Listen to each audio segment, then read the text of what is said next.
what's up, bro? Welcome back. The Corvette Don is here. This ain't no PlayStation, but I'm gonna be putting you on game and I'm gonna teach you a little bit about culture. So we're gonna go over 10 limited edition C6 Corvettes that you did not know were out there. I can guarantee you, bro, by the end of this video, you're gonna know of at least one new Corvette. I promise you, bro, I promise you. And I'm not gonna be talking about no basic pace car editions. Those are ugly and whack. I'm not gonna be talking about some random Instagram builds. These are gonna be legit full-on race cars that you could have bought and ordered directly from GM or from a private company back in the day. And even today, you can still get some of these cars if you got 4 pockets full. So I'm gonna give you some freebies. The first 2 you may already know about, but it's gonna be getting harder and harder with the time. It's the honey packed effect. It's gonna be full blast. So the first one's gonna be the 2013 Callaway C17 Corvette. It looks like a pretty basic Corvette. It has like a different bore-like exhaust system. With the engine that it has, the configuration makes about 606 horsepower. And that looks special and everything, but there's another model that I want to talk about that maybe you have not seen before, and that's going to be the Callaway 25th anniversary. That one looks freaking sensational. So the thing that I really like about the Callaway 25th anniversary is the gray color with all the carbon fiber accents. It's got a little special front splitter, and I did not know this was a thing, but now I want one for my C6. I've never seen this before. Where has this been this whole time, bro? Drop the DLC. I'm trying to get some of these parts. The hood looks badass. It's got some very custom wheels. With this 25th anniversary, you actually get 640 horsepower. That's a lot more than the regular C17. There's one thing that I want to mention. If you look at the back, this one is going to be the first dual tip system that actually looks decent on a Corvette. It's got the double Ds in the back, so those double Ds go really freaking well with that thick rear end. And you already know, man, I like my cyber gray. It's a great color for the Corvette. It's one of my favorites. So just overall, it doesn't look too different from a regular ZR1 or a C6, but it's got very carefully infused little touches here and there that pretty much only a refined gentleman is gonna pick up. Here's a freaking crazy thing. This car, the 25th anniversary, is over 100K, bro. That's the price that they were when they first came out. I think nowadays you can probably find them for around 70 to 80K. I'd say it's still gonna be decent for a car that's super rare. All right, so the second one's gonna be the Lingenfelter C6 Corvette. You've probably seen some of these on social media. I know that's where I saw them for the first time. It's pretty much like a package that you buy, and they can put like a fully built LS7 engine.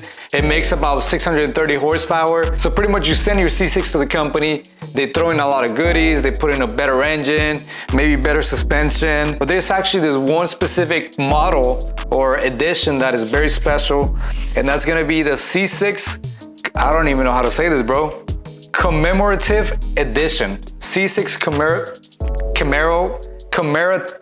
I can't say this shit. I think that's how you say it. I'm not gonna go back and try to repeat it, but that special edition actually has a LS7 with twin turbos. The thing that I don't like about it is in order to get that special package, you gotta get some little flares in the front end that don't look that well. This is some Los Santos Customs type of shit, bro. If Exhibit was working at Los Santos Customs, this is what you get right here, bro. Yeah, I'm not a big fan of that splitter. It looks like it's about to come off just by looking at it.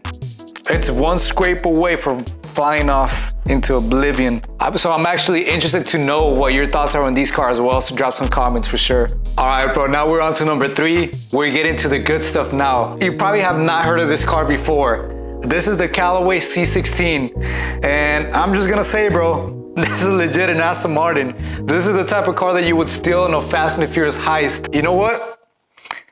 I think I've seen this car before, bro. This is the Coquette from GTA. It's gotta be it, bro. This has gotta be a DLC car. This is when you got that season pass. They release those weird looking cars, the prototypes. This is what you get, bro. I'm just looking at it. This is some Agent 007 shit. I mean, I don't think there's a panel on the outside that hasn't been modified. It's got some brown tail lights. It is supercharged with the Callaway engine. It's got a LS3, apparently 220 more horsepower than normal. Bro, what the it says it gets 31 miles per gallon. There's no way. This has got to be a British car, bro. This car looks more British than Lewis Hamilton. It's a super rare car that you can buy. I think this one's probably like about 100K. It's a rare model, but it is out there. It doesn't look bad, but it does look a little bit outdated. It looks like something you would see in an early 2000s magazine. It won't be a smash on my end, it'll be a pass. All right, bro, let's get into real racing here. This car you're gonna like. This is a fully built race spec race car, hypercar prototype thing. So this is gonna be the Corvette Daytona prototype. And it's not really a prototype, that's what they call it, because they actually use this car for racing. This is like the Forza S1, S2 type of car. It's like the car you saw in the Gran Turismo movie at 24 Hours of Le Mans. This is the type of car that they use. So this car, they actually built it for the Rolex Sports Car Series. And believe it or not, they actually won because of this car. I think they got like podium in 13 races. They were clapping cheeks left and right. Like you've seen NASCAR, right? You see how they have the Toyota Camrys that are white body in racing. It's just like a little shell.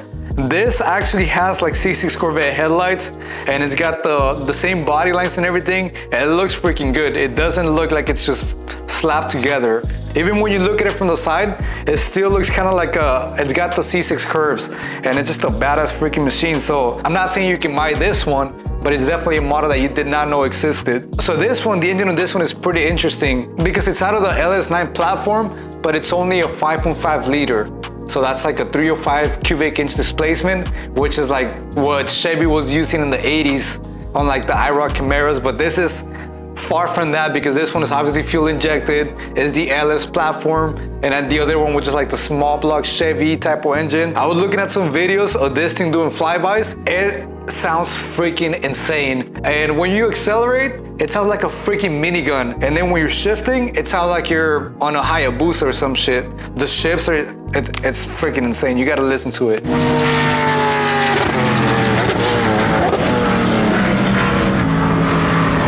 Just look at the picture, look it up on your own time. I can't even describe it because it's completely different than just a regular C6. But I do like the fact that it's a C6 theme. So let's move on to something more streetable, something you could actually get your hands on if you were stacked up back in the day. All right, bro, so you're really telling me that you knew about all those cars. You're telling me that, bro, but I don't believe you.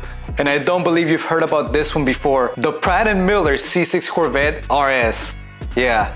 You're in for a treat, my boy. So Pratt and Miller are automotive engineers that pretty much helped design the C6R. You know, that yellow C6 that was dominating the racing series?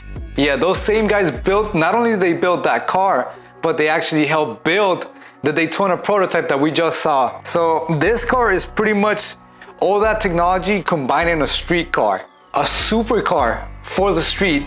And even the craziest thing, this car came out before the ZR1 was even a thing. It came out a year before that. Bro, this was a pre-release. This was a DLC. They had the cheat codes. So this is where it gets crazy. The aesthetics look badass because it has like a cowl induction hood, but it also does have those fender vents on the side to help with the brake cooling and all that. That's straight from the C6R. Hear me out, bro, hear me out. 8.2 liter V8, 500 cubic inches. That's a bigger engine than the one that was from the prototype Daytona. That is huge freaking displacement, bro. That's like the Pontiac 500 engine. That was a huge thing. But this one on a LS package. 600 horsepower on a streetable daily driver race car. And the RS name, they probably did that on purpose just to say, F you, Porsche. So how much is this gonna run you? If you had the stacks, if you had 250K, you could have ordered this car, which it doesn't seem that crazy because that's how much Porsche models cost. Now imagine paying that money and having a car that's gonna be this freaking legendary, that's got all the racing background behind it, one-of-one engine.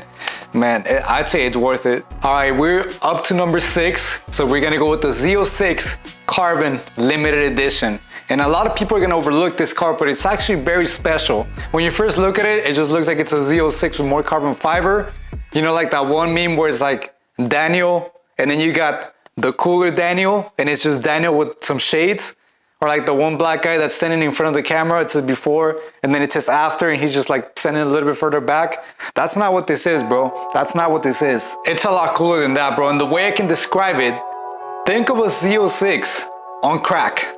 And you get this right here. They actually advertised that there was gonna be 500 of these made, but they only made 252.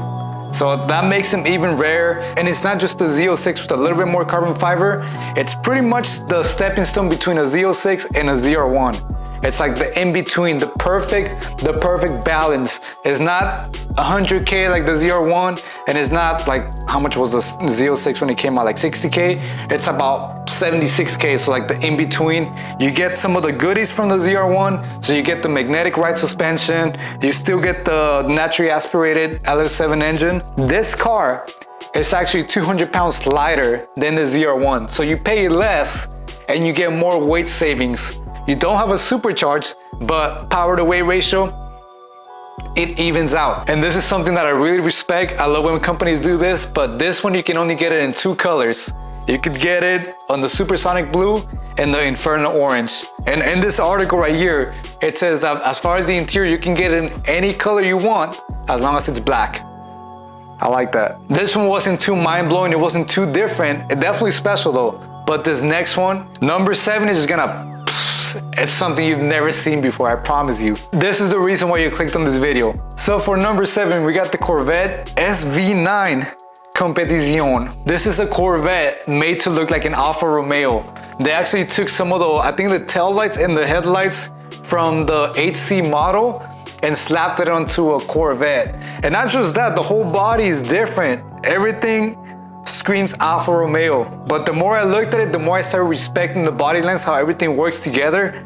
Because they pretty much made a car from scratch. It doesn't look that bad from certain angles. This car's about 100K, and they kept the original LS3 unmodified. So for 100K, it looks like this. This car better have more horsepower than Dom's Charger, but it doesn't. But you do get a super rare car that nobody's ever seen before. You pull up to a Cars and Coffee with this car, and everybody's going to be shaking your hand, because they're gonna be so impressed by the car that just pulled up. But there's actually something special about the LS3. It's not completely stock. It actually has like a modified special intake, and they made some custom headers for it. It actually says here, it's got a custom SV exhaust system that has the same engineering as the one that was used in the Ferrari Daytona.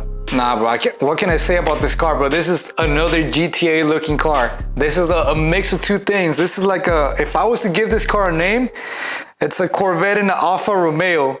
I would name it the Corbafa Romette. And that's a fucking GTA. That's a freaking GTA ass name. That's so stupid, bro. I've just spent too much time roasting this car. I mean, there's just some things you shouldn't combine, like Mexican food and sushi. There was one time I went to this one restaurant that was like they had a sushi burrito, and it was super freaking pricey, and it was the worst sushi I've had in my life, and I felt scam paying for that shit. But anyway, let's move on. And sticking with the theme of different, this one's gonna be different as well. Number 8. This is gonna be the Spectre Works GTR. And this, I'm not gonna lie to you, the silver one gives me Porsche Carrera GT vibes. It looks good. I really like the way it looks in the silver. It's got a different hood. Actually, the whole body is different. It says right here in this article, the only thing they didn't modify was the roof and the rear hatch. Everything else around the car is custom made. It's a custom body kit. And you can definitely see it on the back. We'll get to the back later on, but looking at it from the side, it actually flows very well with the original body lines. I can't say that I like the way the back looks, man. It's some Darth Vader looking ass exhaust tips. I can't get behind that. This is what this reminds me of. No, even the color scheme is, no, you can't do this. You cannot do this to me. It's got the black on purple. It's got the same shade. Bro, this is Emperor Sorg from Toy Story. You cannot be doing this, bro. This is where they got the inspiration from. Even the Z, this one's got an S on the license plate, bro. So this one has upgraded brakes, upgraded suspension, and it has a Lingenfelter engine. And this is the crazy part. Remember that twin turbo version that we were talking about? Apparently this car has that LS7 twin turbo. It makes 800 horsepower. 800 freaking horsepower, bro. That's 200 more than the ZR1. How insane is that? So I mean, at least you get a car that looks completely different and it goes fast as shit. So at the end of the day, who cares if the rear end looks like a C5? You're gonna be fast. All right, listen up, youngins. I'm gonna give you a little history lesson right here. So you've all seen that Punisher logo looking Corvette skull. For the longest time, I thought it was just a boomer thing. Them trying to look tough, kind of like when they had the little skull balsam caps in the car. This logo was actually created by the Corvette team that raced in Le Mans. So apparently this logo represents take no prisoners, which means go as hard as you can when you're racing, which the way I would translate it is let's go clap some cheeks. So apparently they had like a different version. So this logo, this little mascot, it has the Corvette flags in the middle of the skull. It actually doesn't look bad. I just thought it was kind of corny because I thought it was just the Punisher logo. But this mascot is called Jake. That's the nickname they ran with it. And then they actually built it into the livery for the race cars. And it became a big thing. Why am I telling you all of this? Because this next C6 Corvette, it's called the Jake Edition. I had to give you the prequel, the prologue before I gave you the tea, before I gave you the full scoop, because otherwise, bro, you're gonna be like, who the fuck is Jake? So that's where the Jake Edition Corvette comes from. And as you can see, this is gonna be my favorite Corvette out of all of them. It's the one that's the most simple, no crazy horsepower, but it's just the scheme of everything. It looks freaking amazing. This is something that if I was a villain on a racing game, this is what I would be driving. I'd literally be the final boss. It would be like go to the pier at 12 p.m. to go race the Corvette Dawn, and it's just be me with a leather jacket just standing next to the C6 like this. This is what I would rock. 100%. Very, very simple Corvette. It's just like a color scheme that has a lot of different add-ons and a lot of different options that you could actually order from the factory. So those wheels, you could get it from the factory, the little decals, everything. But they piece this car so well together. So whoever thought of this freaking color scheme needs to walk 3000, bro. It's freaking amazing. I like the way the Grand Sport logo is blacked out on the side, because this is a Grand Sport and it's got the yellow calipers, the yellow stripe. This is very proper for the Corvette Dawn, bro. You guys gotta give me some views. I gotta get this car. If I ever see somebody driving this car in real life, I'm just gonna go full GTA, just pull him out of the car and book it. So let me just give you a rundown. This is pretty much just a Grand Sport Corvette that's got a special color scheme. Nothing too special going on with the engine, but it's my favorite. All right, now let's close it up. I can guarantee you, if you knew every single one of these other cars, if you're a Corvette gobbler, I can guarantee you, bro, on babies, that you did not know this last car, because I don't even know how I found it. But this is how rare this car is. There were only 5 made. 5 ever freaking made. This is gonna be the 2009 Callaway C6 Corvette 19EX, the experimental chassis. Everything about it is full-on race car. I don't know the different tiers. I think there's different tiers for racing. I think there's like a C6R that's a GT1, GT2, GT3. This one is the GT4. It's got sequential trans. It's got the full harness. It's got the 4-point jack system. You know, like in NASCAR when they pull up, they hook up the hose and it lifts up the car. This car comes with that, and you could buy it full. Like I said, full roll cage. It's got the fire suppression system, so in case you happen to crash, it doesn't catch on fire. It's got polycarbonate windows. It doesn't even have glass. This is a freaking race car. It's got the fuel shut off on the outside. Everything about it is race car. Everything about it. So this is the car that GM built to go FIA racing in Germany. So the one that I'm looking at is the one that has the livery kind of like the Ford GT, but I actually saw one of these for sale in the marketplace that it's just completely yellow and it's got some custom headlights in the front. All the articles that I found were like those sketchy pages where you go in and there's like 30 freaking ads that you can't even read the text. It's just ads after ads telling you there's single MILFs in your area, which is not true because I went on them. It's definitely not a street legal car, but you could buy it.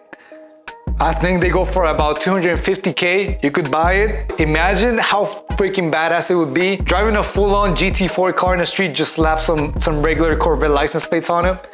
Nobody would know, bro. Who would know? Who would know, bro? So apparently these chassis, they go from like the 15EX to the 19EX, and it's just like a competition chassis. If you're a rich dude, you can just go and buy one of these and you'd be set. You won't have to build a race car. Everything you need is right here. The complete freaking package. This is freaking insane. I mean, that's all I got for you guys today. I know you learned something. Stop playing, bro. Nobody's gonna be like, oh, this guy's so wise. He knew all these cars already. Bro, stop that. I know you didn't. So that's the whole list of the 10 Corvette models that you did not know existed. And these cars are cool and all, bro, but to be honest, they ain't got shit on the stuff I used to build in Need for Speed Most Wanted or Carvin. I had the Autosculpt going crazy. I had the crazy body kits. Virgil would have been proud of me for those creations. You cannot compete with the Corvette Don, bro. That's just how it is. I don't make the rules. After seeing all of these cars, it gave me a few more ideas of some things that I could do on my car that you might see in the future videos, bro. So, and don't forget to watch the Prime Corvette recipe where I pretty much turned my C6 into a more luxurious car. Not supercar status like the cars that you're seeing right here, but maybe we'll get there one day. So that's it, bro. You learned a little bit. We had some fun. I'll see you next week.